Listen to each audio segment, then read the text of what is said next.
We are a blended family. We are a blended family. We are a blended family. We are a blended family. We are a blended family. We are a blended family. We are a blended family. We're a blended family. We are a blended family. We are a blended family. We are a blended family. And we are a blended family. Hi, we're Doctors Larry and Carol Snap. We're glad to have you with us today. All right, so this first one is, what is a godly marriage? So the first thing we want to do is establish a solid foundation for a godly marriage. And some of the scriptures here are Genesis 1:26 and 1:27, where we see God creates man in his image from the dust of the earth. Okay? Now, some of the more important things is God creates man in his image. So he's created this human being in his image with basically all the attributes of God. And then he gives this man, who knows how long, but sometime, he names all the animals, and so that's, I'm sure it takes a while to do all that, right? A lot of animals out there. And then he finally says, okay, all this stuff is good, but it's not good for man to be alone. So then he creates woman from the man, right? So what's really going on here? Well, God created a full image of himself in the man. But it's not good for that image to be by itself. So he creates, what's easy for me to kind of get my head wrapped around is he took the female part of, because God is really all male, female, all in one, right? The whole image of God includes all the male and all the female attributes. So he took the female attributes of his image out of the man and made a woman. Okay? Now, through this process, he creates the institution of marriage, and Adam had the opportunity to name this thing.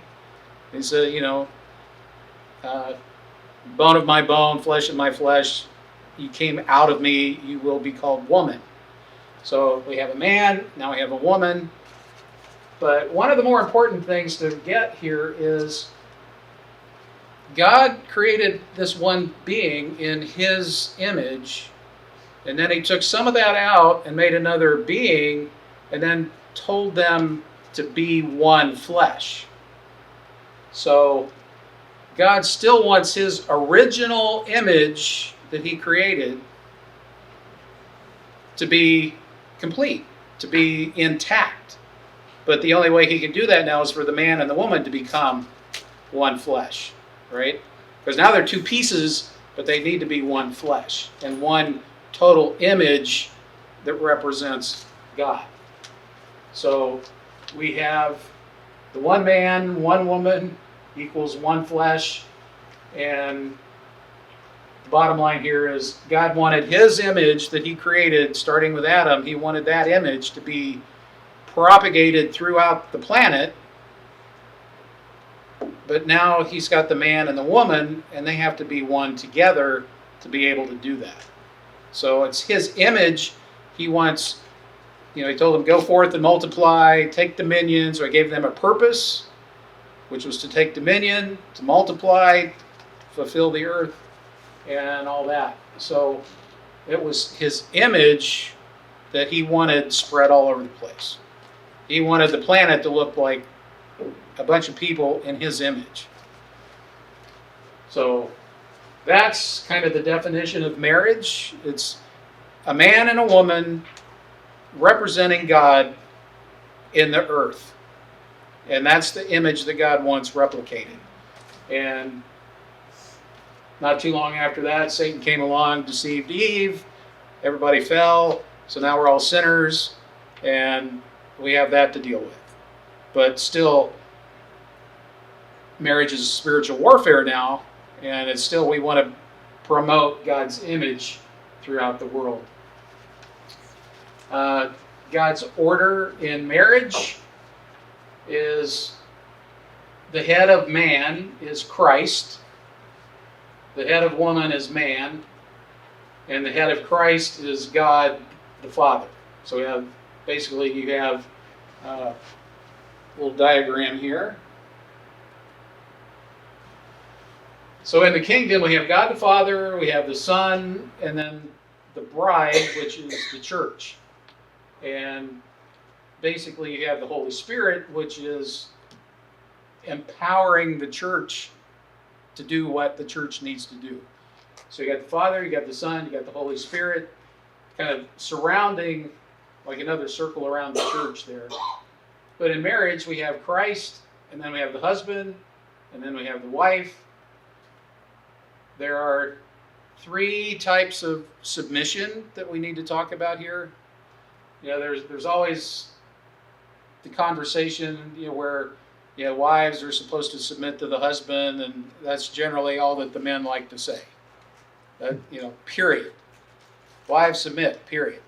Well, they don't get that. Sorry. You good? All right. So the first submission. You just submitted. Huh? You just submitted. Did he submit? Did I really? You did. I moved, didn't I? You did. Okay. You So have a choice. Are you somebody's going got to to- watch out for me, right? My helpmeet. You read. Yeah. So the first one is each person, the husband, see down there the wife, up and up to Christ, and then the husband up to Christ. So the very first submission that needs to happen is each individual in what we call the vertical relationship to God. Each person has that as their number one responsibility, is to have that submission to Christ. The second one is over there. There's a little arrow that's got arrow things on either end. So it's up and down, back and forth. So it's submitting one to another as equals, right? And then the third one is the wife to the husband. So you got to get the first 2 before the third one's going to happen. Right. Guys, if you think I'm the guy, I'm the boss, you got to do what I say because I'm the guy. That's not how this works, right? You may get obedience, but you will not get submission.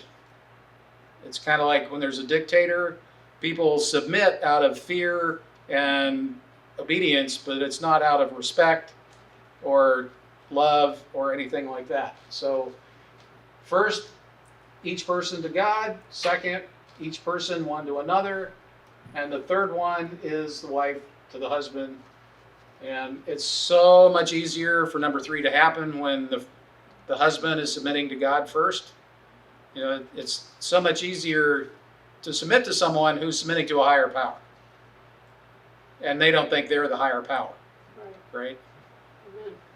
So, any questions on that one? Make sense? So, it's all about God. Christ is number 1. We need to follow Him, represent Him, kind of look like Him, and be obedient to Him, and all the blessings flow from that.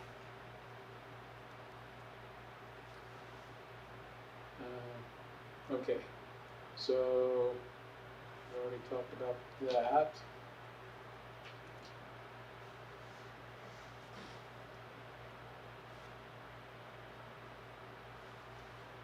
Okay, so one of the things about this particular lesson is kind of the foundation of this ministry.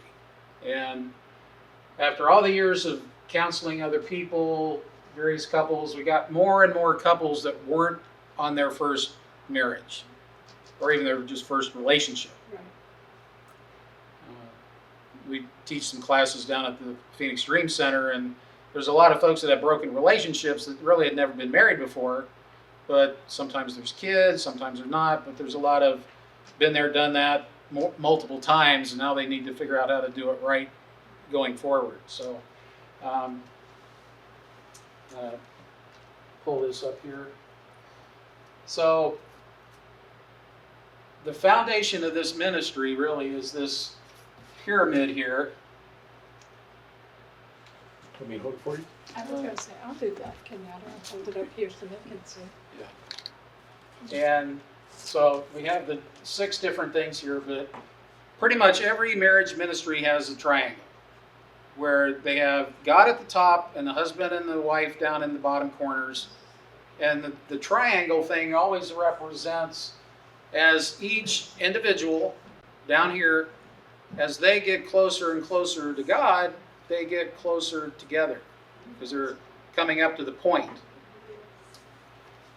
All right, so the very first thing on the priority pyramid here is our, like we were just talking about, our individual vertical relationship. And that is our relationship with God, our relationship with Jesus. Now, that is going to be our eternal relationship. So we have it now, and we'll have it for eternity. So a lot of this is kind of based on time. God tells us don't have any other gods before him, so that's one of the scriptural references to why he's first, because he's God. And everybody has their own relationship with him. Our salvation doesn't come because our spouse is married or is saved. We have to have that ourselves, right? So, number 1 is God. Number 2 is the marriage, the husband-wife relationship. It is supposed to be a covenant, which is till death do us part. Going back to the Garden of Eden, Adam was given a bride. He didn't, well, even if he went hunting, there wasn't anybody else to find, right? But God brought him a bride. He didn't have to go hunting. God brought somebody to him that he had prepared especially for him. So, God is first because he's eternal. The husband and wife relationship is supposed to be a covenant till death do us part. So that's on earth here until we're gone. And then we still have that eternal relationship. But if we put a spouse before God, then things are already out of order. Right? And in blended families, where things generally start getting messed up is in the parenting. You have your kids, I have my kids. I don't like how you deal with my kids, so leave my kids alone. And there's just a lot of disagreement and everything about how to parent. The parenting styles are incompatible for some reason. But what really is going on here is when you've been a single parent for so long, you tend to get an attitude that the kids are like your property. You own them. But in actuality, the kids are gifts that are given to you to be good stewards of. So if, like in our case, I inherited 3 kids. We didn't have any of our own, but I became a steward of her kids because God was entrusting me to take care of the kids that she'd already been blessed with. Right? But if you have that attitude of being a good steward of what belongs to God, it doesn't really matter whose kids they are. Because now you're going to be It's funny you should say that, because my friend always tells me, Kim, sure enough you have 3 kids, but right now you're renting them until they're 18 years old. Right, And exactly. then after that, they make their own decisions. Yeah, exactly. It's true. So, be the steward, because God wants his kids back.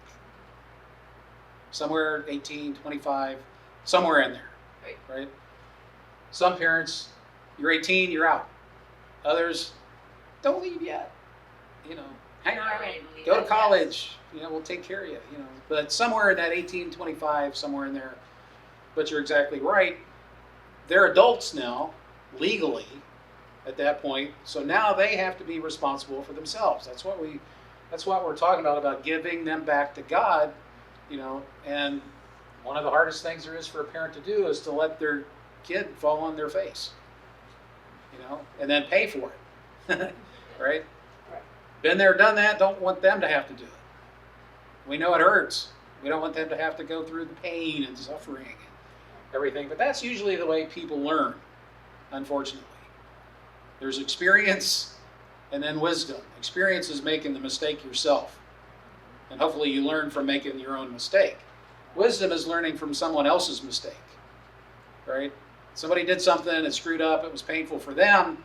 Okay, well, I don't want to do that and go through what they went through. Again, not stepping on the landmines. So God is first, husband and wife, till death do us part, parent-child relationships, number 3, give up ownership, be a good steward, and then give them back to God when they're legal adults.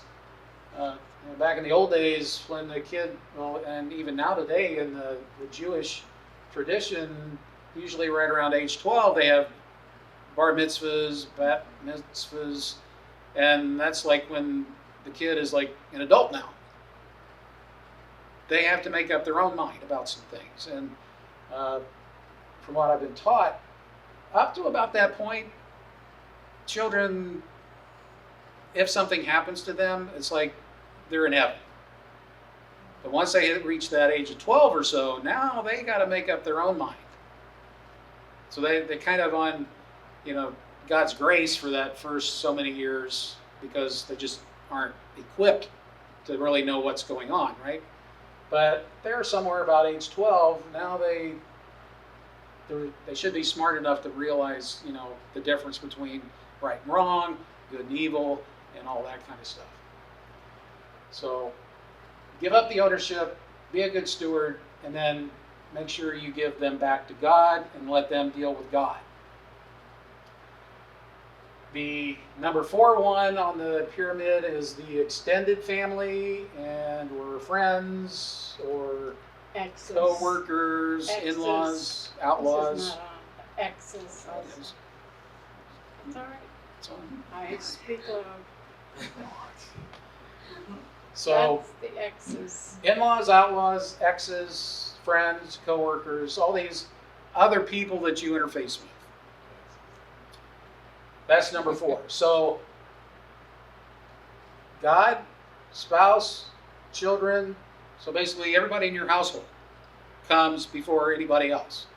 Even if it's family, you got to take care of your household. Then the in-laws and outlaws can, you can listen to whatever they have to say. Or people at work, so make sure you get the vertical right, and then all this horizontal stuff works out much better. But when you get married, you're marrying the entire family. Unless you're an orphan, right? So you're not just going to be you and your spouse, especially in a blended family, because somebody's probably got kids already, right? This is a do-over. It's not starting from scratch. So you're going to have in-laws, there could be exes in there, and one of the worst things that can happen is you let the ex manage you. And they will try. Many exes are vindictive. Not all of them, but a lot of them are. And they'll it's like their job to mess with you. Really How is. can I interfere with your life today? That's what happens when they wake up in the morning, right? So it's important, again, it goes back to number 2. If you got number 2 before number 4, like it's supposed to be, then you and your wife today are working together as a team to manage all these external interactions. you know, if the next calls up at 10 o'clock at night, hey, I need you to come over and change the light bulb, it's like, sorry, I don't work there anymore, you know, call somebody else.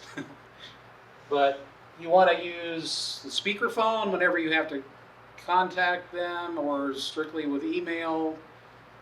The one thing you don't want to do, like when an ex-wife is trying to call the ex-husband who's now married to somebody else, you got to have the new spouse involved in all this, at least to where they can hear what's going on. Because if you don't, they're going to start suspecting that you're up to something, there's some kind of side deal going on, and all that kind of stuff. So you need to make sure you put spouse second, right after God, before the kids, and put the kids before all the exes and all that kind of stuff, and so forth. Now, so now you got all the family stuff, you got your spiritual stuff, you got the family stuff. Now the next thing is you got to provide for your family.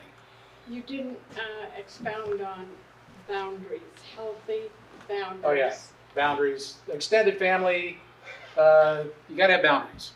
There's always, you know, crazy Uncle Harry out there. He's family, he's blood relative, but he's a little weird. You know, you want to keep a distance. You can love people from a distance, right?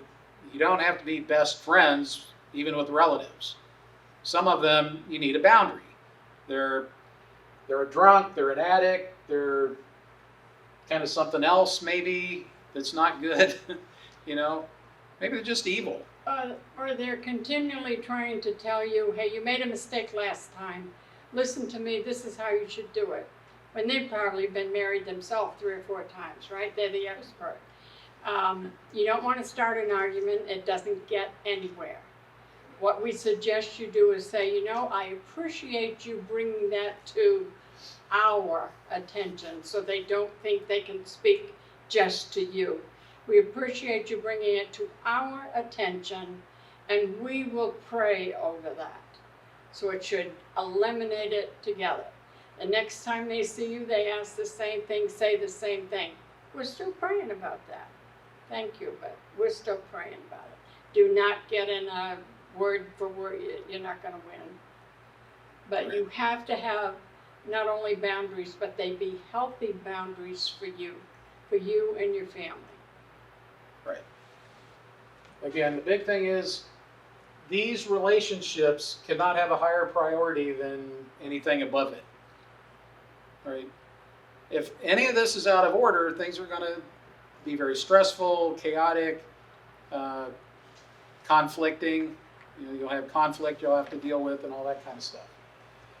But once you've got your family sort of in order, you have to provide for the family, so there needs to be a job in there somewhere, some sort of thing that creates an income.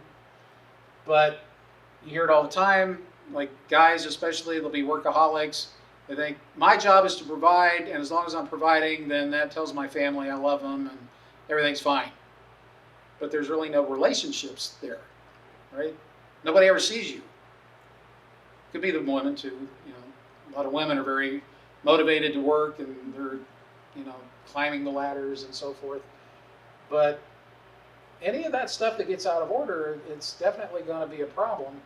And when things get out of order, it causes a lot of stress on the kids, because now they're not real sure if mom and dad are going to be together for forever and all that. You know, they just, there's a lot of stress for them, and a lot of times they think it's their fault and those kind of things, and you need to help them through all that. But again, just going back, God, marriage, children, everybody else, then the job, because you have to provide for the family. And then the last one here is ministry. We see things get messed up a lot when it comes to ministry. Basically, it's just a different kind of a job. So it's still at the bottom here, but it's got a little special thing here. Pastors have a tendency to put it like 1.1, where the work of God is the same as God, at least in priority. So everything under God gets set aside at a lower priority. We've had lots of pastors' kids that we've talked to, and they never saw their dad. He was always taking care of somebody at the church. The church came before his own family. And Timothy somewhere talks about, if you're going to be a pastor, you got to have your house in order. You got to be there. Take care of your stuff first.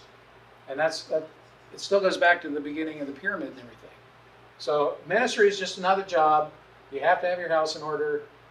And really, your first ministry, as Christians, we're all ministers. I just mentioned that in the service today. Everybody that's a Christian is really called to minister to somebody.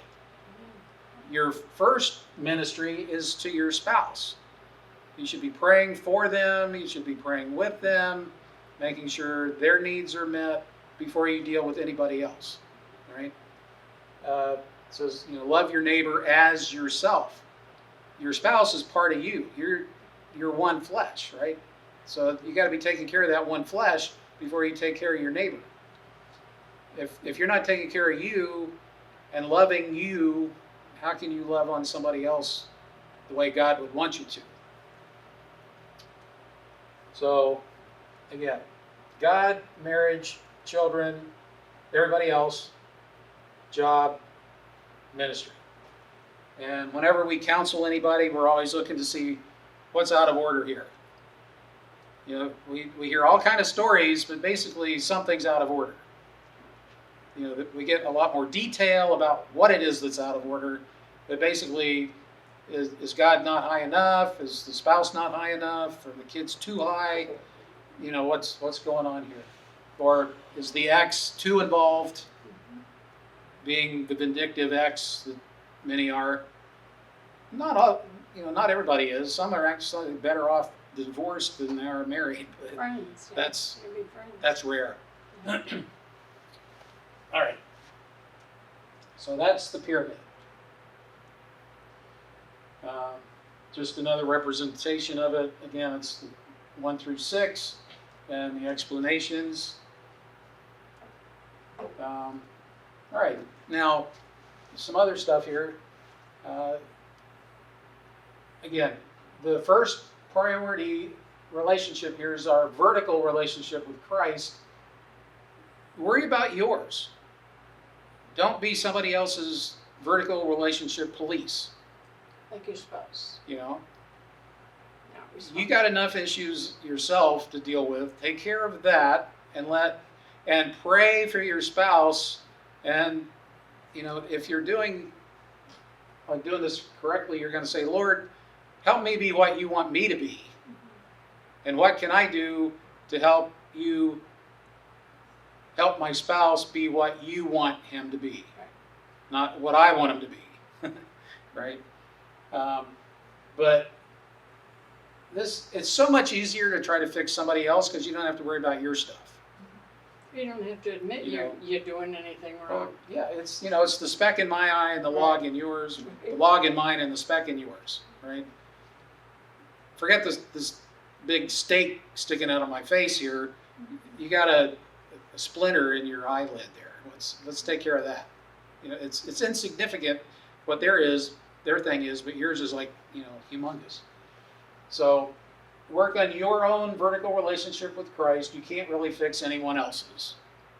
So whatever time you're spending trying to make someone else a better Christian is inappropriate for one thing, but it's a waste of time.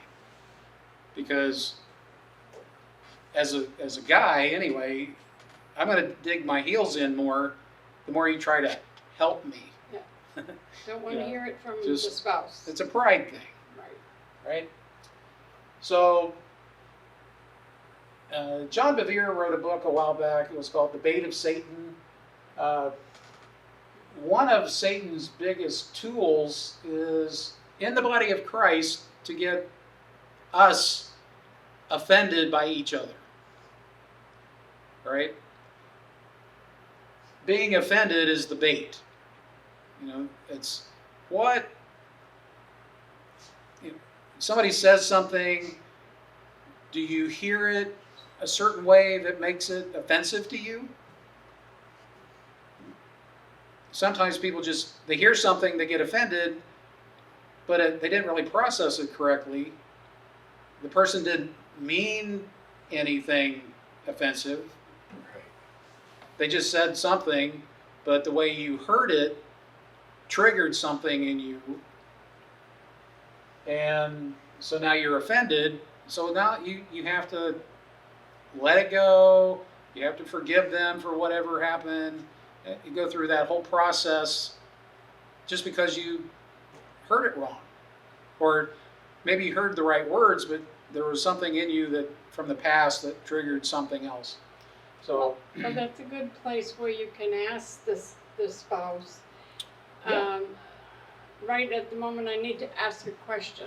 This is what I think I just heard you say. Is this what you meant to say?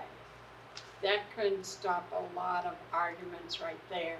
Give the other person a chance to restate how they meant it. Because how you heard it was wrong, and they didn't mean it that way. And they go, okay, thank you, now I understand. And that settles a whole lot of things. Instead of just hearing it, getting upset about it, and let it fester and, build up, and then somebody blows up. But it would have been stopped if right at first you said, I just need to clarify what I just think I heard you say. And Larry and I used to do that ourselves. So we know those issues, and they can be pretty hurtful. But you do need to stop it and discuss them right then and there. And the biggest thing is your delivery and your tone of how you say it, asking for clarity. Right. Do not ask snappy, Right. but ask gently. Then the delivery of it comes across that much better, and it's received on the other end, as not to put your partner on the defensive. Right. That's the key to it all. yeah. You guys have anything one of- to add to that? No, that's a great point, because Because you've been teaching it. yeah, and it's been said that 70% of communication is nonverbal. True. So Yeah. a lot of times the words that come out of your mouth aren't the whole message of what's being said. Right. So it's Absolutely. Very Good point. careful. You have to be very careful to wrap that whole package in. Most of us are looking at your face, not listening to what you're saying. Correct. So we see the look on your eyes or something, and it's like, ooh, I feel like I'm being attacked here. Right. You didn't even hear what was said. Right, I'm working on my response to Yeah. into whatever you're saying. Right. Exactly. Right. Already. And that's part of the offense, right? You're already, that emotion is coming up just from the look on their face. And they haven't even said anything yet, but it's coming, right?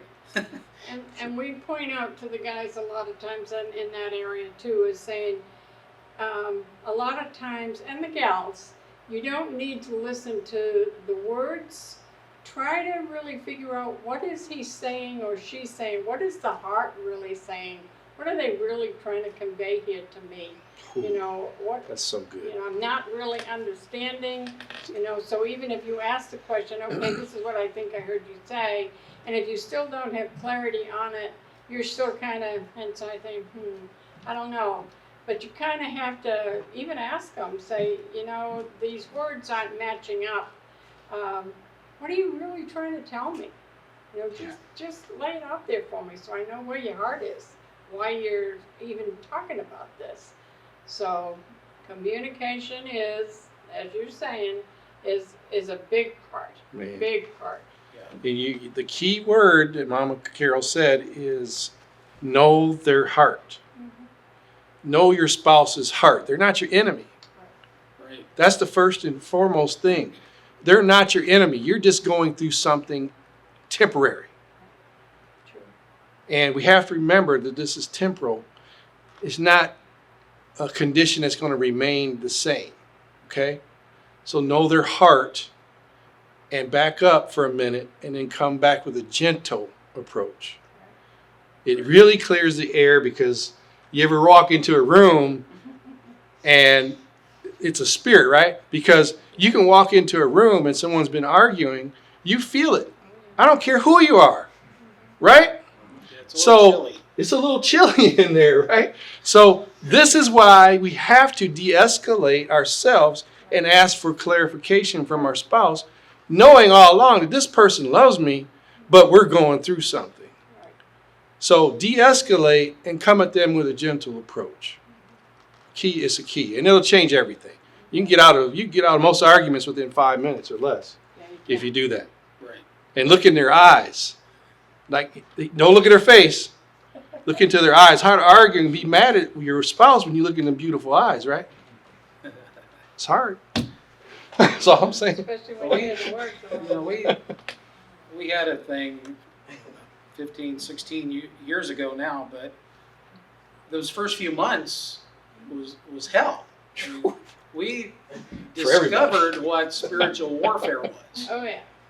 But what saved us was our counselors told us right off the bat, marriage is spiritual warfare, and your spouse is not your enemy. That's it. That saved us. You said they're lying. We feel like It sure seemed like she was the enemy, you know. I mean, it got pretty ugly right now. Very ugly at times. I But don't believe you. when you understand you're one flesh and Satan is the enemy who wants to kill, steal, and destroy, it's a whole lot easier to come together and pray, or, at least, have a safe word. Like we would say, hey, we got to focus, Yeah. because she would lose focus, get upset with me for something I said or did, and just, Yeah. to me it was like this, and to her it was like that, right? So we had to try to come together and shrink this thing. Yeah. And that is a good point. We had a like being in safety the net. fog. We had a code. Right. And if any of us were out anywhere and one of us felt uncomfortable, all we had to do was go to our spouse and say that word, and there would be no questions asked. You would leave. And we used to help one of the other married classes at, when it was Phoenix First. And we mentioned that in his marriage class, and he said, I've never heard of that, but he says, I think we're going to go ahead and come up with a word just in case. And the next week we were there to help them teach the class again, and he said, you know what? He says, we had to use that word. After we left here, we went to a family picnic or something, and we had to use that word. And somebody in the family said something to make my wife feel very uncomfortable. And she came up to me and said whatever the word was, Starbucks or whatever. And he looked at it, are you kidding me? And she said, no, I'm very serious. And she repeated the word again, and they left. And then when they got in the car, she explained to him what was going on.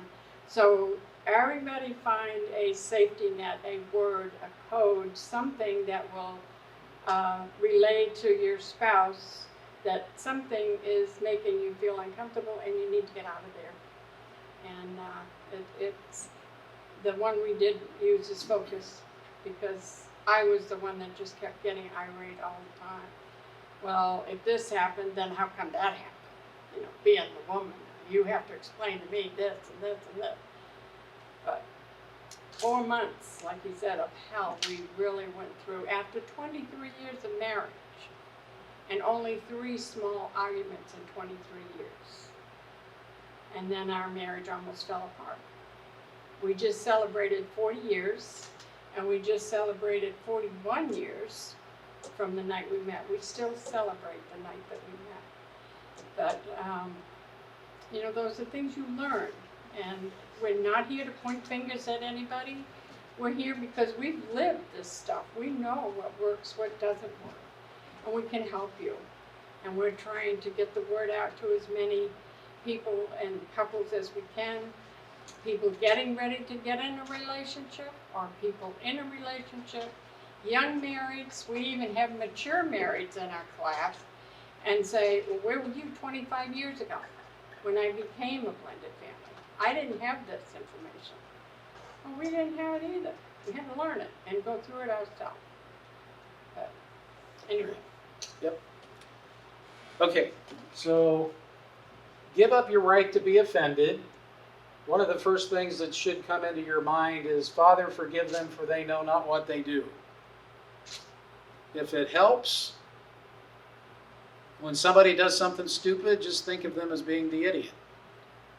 And then you can laugh about it. But Not in front of them. why not? No. Then they can be offended. No. But that was Jesus on the cross. He had never done anything wrong, no sin in his life, and they were still killing him because he was exposing the sin in their lives, basically. So he still said, Father, forgive them, for they know not what they do. They didn't get the big picture. They didn't really understand why he was there. They were still looking for something else. And this is not what they were looking for. They were looking for more of a physical king, more of a political Messiah more than a spiritual one. So Jesus did what he came to do. He died on the cross for our sins, and we're saved through faith in him for what he did on our behalf. But forgiveness is what sets you free. And one of the easiest ways to stay in a state of forgiveness is not picking up the offense in the first place. If somebody says something to you, do you say, Father, forgive them, for they know not what they do? Or do you get upset because you picked up the offense? Like, a bottle of water or something, they set it in front of you. That's the offense. Are you going to just leave it lay there or sit there and not be offended? Or are you going to pick it up and now you own it? And if you pick it up and own it, now you have to deal with it. You have to confess the sin of being angry and all that kind of stuff, and then have to go through that whole process of letting go and forgiving them for whatever it was. But if you don't even pick it up in the first place, you're done. Right? So the trick is to try to not pick up the offense in the first place. There's lots of opportunities to be offended, but if you're practicing, I like to call it pre-forgiveness. There's just certain people that you have to deal with on a regular basis that just tick you off. If, like especially at work or some kind of a job or something, it's just in their nature to do something stupid every day that messes with you. But if you forgive them ahead of time, you know it's coming. When it does, it's like, yeah, I knew it was there. No big deal. One of the things that really holds a marriage together is praying together daily. Again, it's part of that number one thing on the pyramid, that vertical relationship. Prayer is what keeps that vertically in good standing. But it creates intimacy. And it creates intimacy with the one you pray to, which is God, the one you pray with, which is your spouse, and the ones you pray for, which should also include your spouse and your kids and your extended family, maybe some coworkers, or even your pastor, for that matter. But it brings you closer together because now you're basically on the same page vertically. So you got those three submission things kind of all working together. You're both vertically in line. You're treating each other with equality and respect. It's equality in God's kingdom is equal in value, not equal in purpose or calling, any of those kind of things. It's, here in America, equality is equal opportunity. Nobody said anything about an equal outcome. So, to me, that's what equality is. I have as much of a chance as anybody else to do what I want to do. But I don't have to have the same outcome as anybody else. That's really more up to God. But when you pray together daily, that's really the glue that holds something together. It's really hard to be angry at somebody if you're praying with them. And if you do that on a regular basis, there's even less opportunity to be angry, right? Because you're together, you're one, right? Edify one another. Somewhere in Ephesians 4, I think it is, it talks about, let no corrupt speech come out of your mouth, but only that which edifies one another. I keep thinking of like the parent that has their kid at the toy store, you know, and then the kid's having a tantrum. Not your kid, that's the other person's kid in the other aisle, you know, that's having the tantrum. And the things you might hear from the parent trying to get their kid to stop doing the tantrum, it's not always edifying, right? I mean, sometimes you want to just go over there and slap them. But in a marriage, you should be edifying each other, looking for opportunities to edify one another, right? If you're very critical, if you have a critical spirit, nobody wants to be with that. Who wants to be criticized all the time? Nobody I know. But if you're looking for opportunities to say something positive, to edify, you know, I mean, you know, we never get off the phone without saying I love you, never leave the house without saying I love you, but I like to edify. It's easy for me. And serve. And well, we have a contest usually to see who can outserve each other. But being the gentleman that I am, I let her win. Because he likes to be served. Yeah, Ephesians 4:29. Just talking about that. Let no corrupt word proceed out of your mouth, but what is good for necessary edification, that it may impart grace to the hearers. Like, you know, like at the toy store, you don't want to hear the crap that's coming out of somebody else's mouth on the other side of the aisle. It hurts. It hurts the spirit, because you know it's just not right. You know, I mean, you feel bad for the kid getting chewed out. So, pray together daily, edify one another, and that's it. That's about right. Okay. So, any comments, questions on this first chapter? Helpful? Great. Next week is going to be on what is a blended family. We're going to be talking about all kind of flavors of blended. There's several different kinds of blended. It's not just remarriage. I mean, there's a whole bunch of stuff. So hopefully I'll come back next week. Again, I want to thank Kenyatta for being here with Christian Living Radio and Christian Living TV. Been recording and doing some video work. We will be doing Facebook Live going forward again this semester. So if you can't make it here in the class, or you're not comfortable being in a group of people, it'll be on Facebook, on Blended Families Ministry. And if your spouse can't make it, or you have other friends and relatives that need to hear it, tell them. You need to go to the website, well, the Facebook page, so they can play it.